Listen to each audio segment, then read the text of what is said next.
nếu là hoa hãy là hoa hướng dương, nếu là chim hãy là chim bồ câu trắng,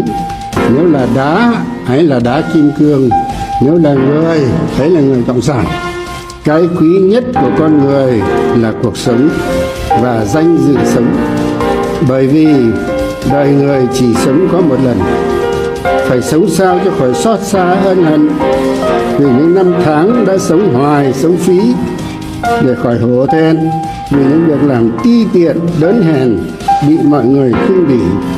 để đến khi nhắm mắt xuôi tay ta có thể tự hào rằng tất cả đời ta,